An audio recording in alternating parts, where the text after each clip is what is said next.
আল্লাহ রাব্বুল আলামিন পছন্দ করেন না কোনো মানুষের মুখ দিয়ে অশ্লীল কথা বের হোক, মন্দ কথা বের হোক, যে কথার কারণে অন্য মানুষ কষ্ট পাক।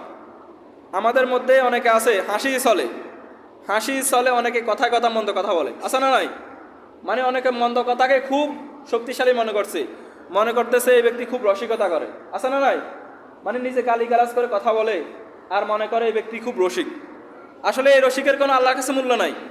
আপনি রসিকতা করবেন ঠিক আছে, কিন্তু মন্দ কথা বলে, খারাপ কথা বলে, এই রসিকতা আল্লাহ তাআলা পছন্দ করেন না।